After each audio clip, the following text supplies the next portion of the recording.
Dan Wallace was the son of Lieutenant Robert Wallace of the New York City Fire Department, who died in the World Trade Center on 9/11. Dan expressed his view that the 9/11 attacks were a false flag orchestrated by elements within the United States government, and almost exactly 2 months to the day after this speech, he died a very mysterious death with very mysterious circumstances at the age of 23.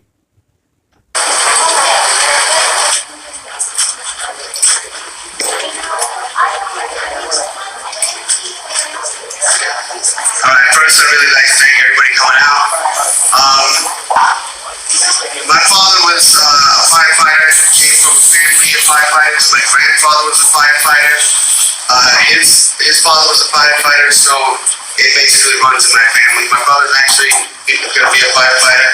So this runs in my family. I mean, my father loved his job. There's nothing more in the world, except for probably his family. He loved his job to death. He would not do anything other than that. He actually, the summer before 9/11 he was on medical leave. He had a hernia operation, so he was with us the whole summer. Thank God I got to spend the last summer with my father. You know, he went on vacations, got the whole summer spent with him. And his first day back to work was September 11th. And they wanted to put him on light duty, meaning they wanted to keep him in the firehouse, answering the phones. He refused. He said, "I'm a fireman, not a secretary." He said, I'm going to work, no matter what. And I could just imagine if my father wasn't there that day, I could imagine how he would feel that he didn't go with his brothers into those buildings. My father would be a very, very broken man. And ever since that day, I believe the official story for all about 2 minutes. And I always had my questions. My family had their questions, and the government sent us the 9/11 commission, or I should say omissions, really. But they sent us that, and I read the whole thing. And as I'm reading the whole thing, it was just incredible the lies in this book. It's like, I don't remember how many pages. It's like 1,000 pages, something like that. But it's short or long, whatever. But it hurt me to read this book. And then I researched it on the internet, and I noticed the little squibs coming out of the building as they're coming down, because I've seen it a million times as everybody else did. And I'm like, gee, what's that? I'm wondering what's going on. So a friend of mine actually gave me a loose change, and I seen that, and I was amazed. I was so amazed when I seen it. I seriously, I broke down. I didn't sleep that night. I was just insanely distraught about it. And so I joined this group, the 9/11 Truth, and then I went to the Truth Rally in Cooper, Great Hall, Cooper Union, September 10th. I've been down to the Trade Center every year with my family. This year I was with my other family, and it felt better than anything I've ever felt before. I mean, get out there and know that I'm fighting for something that's right and something that's American, because that is the American way.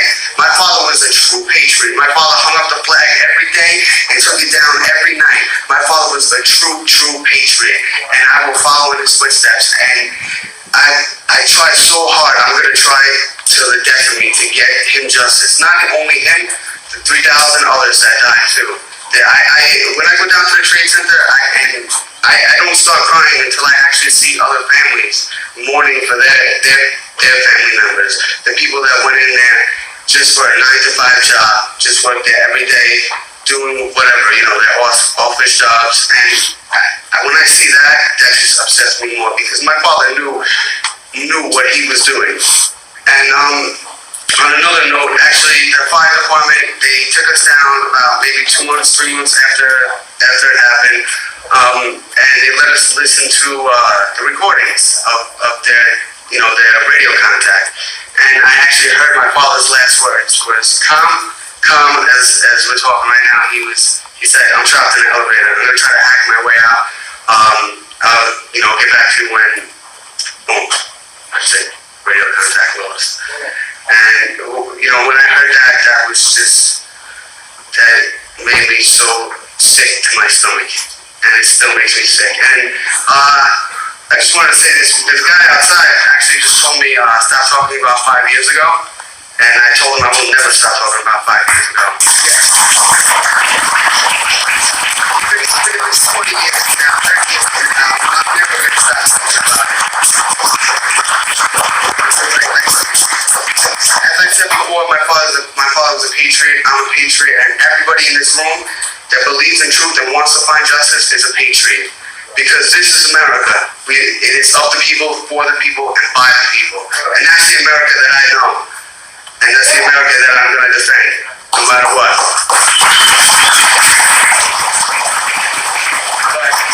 So, in conclusion, I just really like to say thank you for everybody coming out, and we are going to keep up this fight till the end, till the very end. Like my man said before, he said they took it from the top to the bottom, we're going to take it from the bottom to the top.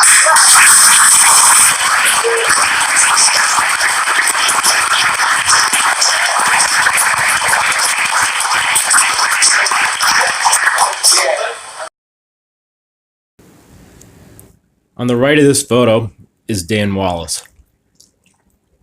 In the middle, in the blue jacket, is me. On the right, in the black hoodie and the blonde hair, with the smirk on his face, is Luke Rakowski.